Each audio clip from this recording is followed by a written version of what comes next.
रघुराज बिराजा राम सिया राम जय जय राम राम सिया राम जय जय राम सिया राम जय जय राम।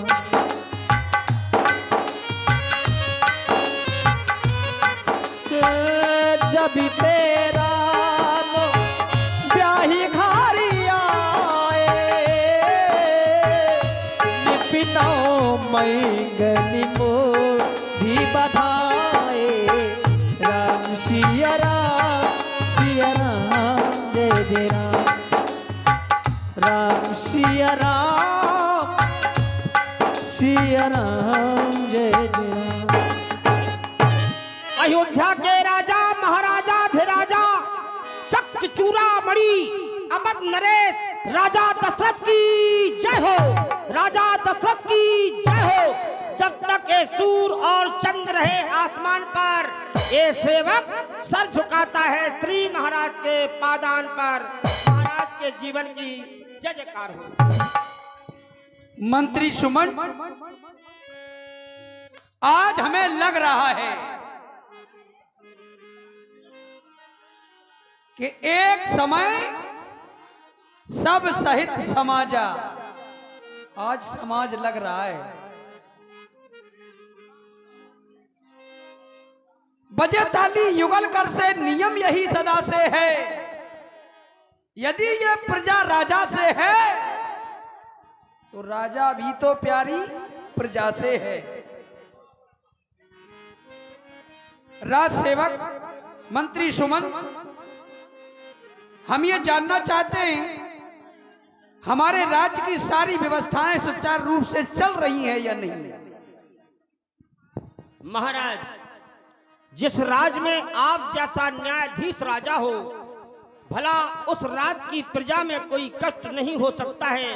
जो नियम आपके लागू हैं, विद्यालयों में विद्यार्थियों को विद्या दी जा रही है, गुरुशालाओं में गुरुओं की सेवा की जा रही है, गौशालाओं में गौओं की सेवा की जा रही है, एवं यज्ञशालाओं में यज्ञ किए जा रहे हैं। आपका चिंतन जिस समय जंगल की ओर होता है तो आपका भय उस सिंह को भी है, क्योंकि वह एक घाट पर सिंह और बकरी पानी पी रहे हैं। ये आपका स्वभाव है, क्योंकि खुशी है सब प्रजा, ना कोई फरपंद है। जिधर देखता हूँ उधर आनंद ही आनंद है, घर घर में है आमादानी। आपके प्रताप से सिंह और बकरी पीते हैं एक घाट पानी। ये आपका प्रताप जंगल की ओर तक लहरा रहा है, आपकी जय जयकार हो रही है। मंत्री सुमन, हमारे पास आओ। तुम्हारे जैसा मंत्री जिस राज्य में भी होगा वहां सब कुशल मंगल ही होगा। क्यों? राज्य राजा से नहीं, राज्य मंत्रियों से चलता है। प्रधानमंत्री चाहे जितना भी अच्छा क्यों ना हो, प्रधानमंत्री चाहे जितना अच्छा क्यों ना हो, अगर मुख्यमंत्री अच्छा नहीं है तो ये राज चल नहीं पाएगा। राज राजाओं से नहीं, राज मंत्रियों से चलता है। जहां मंत्री कुशल होते हैं, जहां मंत्री सुयोग होते हैं, वही राजा का राज सुयोग चलता है। 3 मंत्री ऐसे बताए गए हैं अयोध्या में, हमारे सुमंत, किष्किंधा में जामवंत, लंका में मालवंत। ये 3 मंत्रियों की प्रेरणा से ये राज्य कुशल चल रहे हैं। मंत्री सुमन जी महाराज, आज न जाने क्यों हमारा ये सर का ताज ढीला हो गया है, तिरछा हो गया है। दर्पण लाओ, हम अपने मुख को अवलोकना चाहते हैं। एक दिवसीय अचानक राजा ने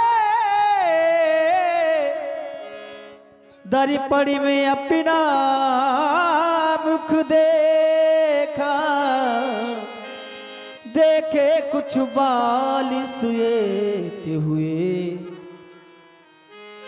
चौथे पन को सन्मुख देखा, राई सुभाए मुकुर कर लीना, बदनी बिलो की मुकुट सान कीना।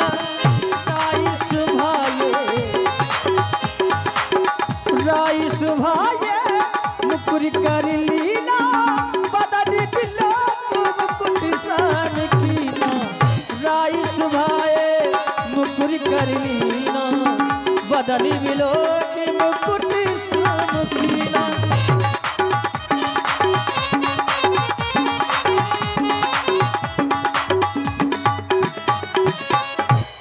मंत्री सुमंत, आज हमने अपने मुखमंडल को दर्पण में देखा। प्रायः लोग, सांसारिक लोग जब अपने मुख को दर्पण में देखते हैं तो उसमें ये देखते हैं कि हम कितने सुंदर हैं। संसार का हर प्राणी जब ये दर्पण देखता है, शीशा देखता है, तो ये देखता है कि हम कितने सुंदर हैं, कहीं हमारे अंदर कोई कमी तो नहीं है। तो कई लोग ये कमियां देख करके उसे छुपा लेते हैं, लेकिन ये दर्पण तो सही सही बताता है, दर्पण तो हकीकत बताता है, लेकिन लोग अपनी कमियां संभाल लेते हैं। लेकिन जिसका नाम है दर्पण, वो कह देता है कि तुम्हारी दर क्या है और तुम्हारा पन क्या है। दर्पण ये बता देता है कि तुम्हारी दर क्या है और तुम्हारा पन क्या है। तो दर्पण ने आज हमें भी बता दिया कि हमारा पन क्या है और हमारी दर क्या रह गई है। इसी का नाम है दर्पण। दर्पण हमने देखा तो दर्पण ने हमें बताया कि राजा दशरथ, तुम्हारी दर क्या है और तुम्हारा पन क्या है, क्योंकि हमारे श्रवण समीप भय श्रुत के साथ। प्रायः ये मान के चलिए कि कानों के समीप के ही बाल सफेद पहले क्यों होते हैं।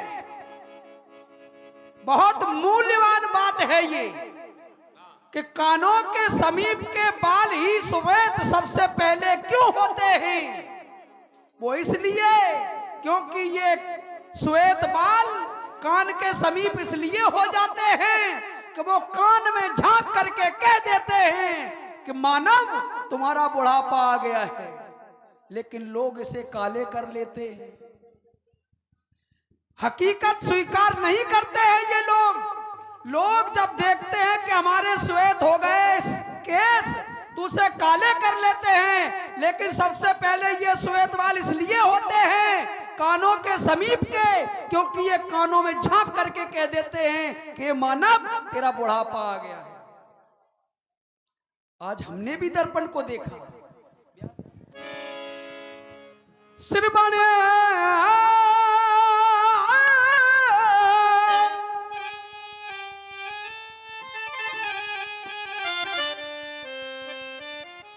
श्रवण समीप भय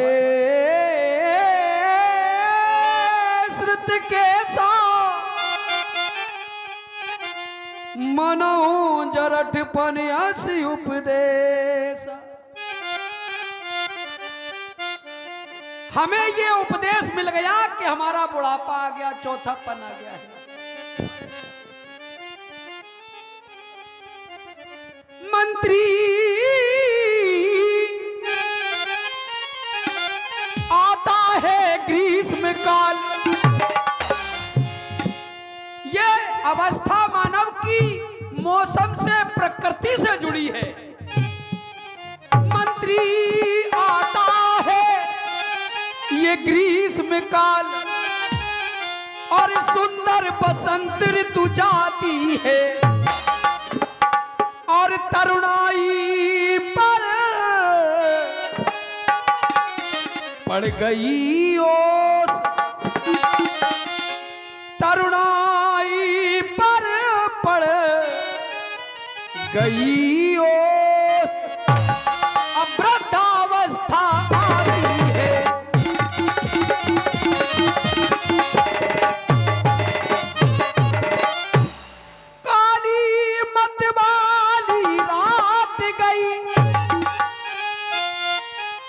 काली मतवाली रात कब तक रहती है?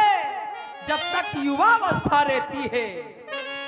काली मतवाली रात गई और आ गया चांद सा उजाला, और तकता है ये राहु चंद्रमा को। जब राहु चंद्रमा को देख ले, तकता है ये राहु चंद्रमा को, तो ग्रहण शीघ्र पड़ने वाला।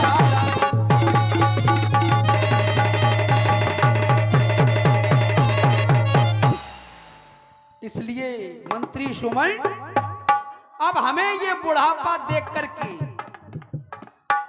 अपना मार्ग बदल लेना चाहिए।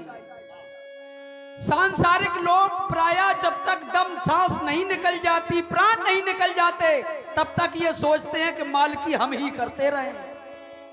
लेकिन जब बुढ़ापा आ जाए तो ये अपना सारा कारभार पुत्रों पर डाल देना चाहिए। सत्य बात। और पुत्रों पर डाले ये राजभार, पुत्रों पर डाले ये राजभार। है राजाओं का कर्म यही है, पुत्रों पर डाले राजभार।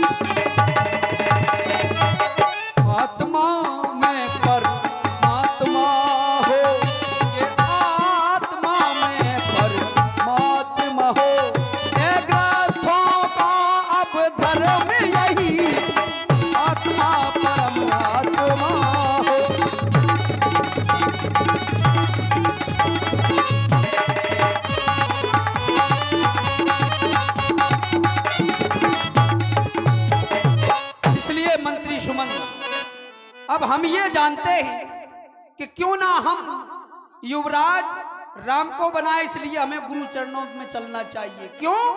हम राज्य का जो भी फैसला लेते हैं, बिना गुरु के चरणों के हम कुछ नहीं कर सकते। चलो गुरुवर की ओर चले। और लगन मोह लागी, ओ लगन मोह लागी, ओ लगन मोह लागी, गुरु चरणन की लगन मोह लागी, गुरु चरणन की लगन मोह लागी।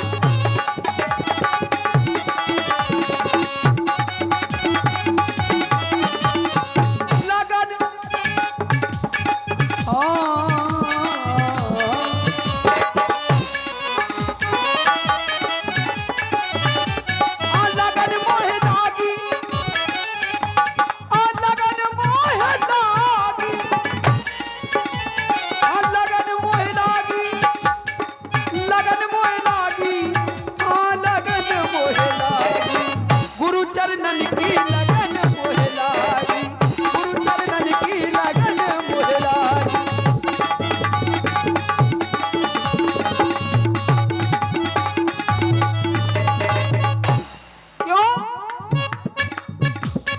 गुरुर ब्रह्मा गुरुर विष्णु, गुरु है क्या? गुरु ब्रह्मा विष्णु महेश, क्या ये है ना? गुरु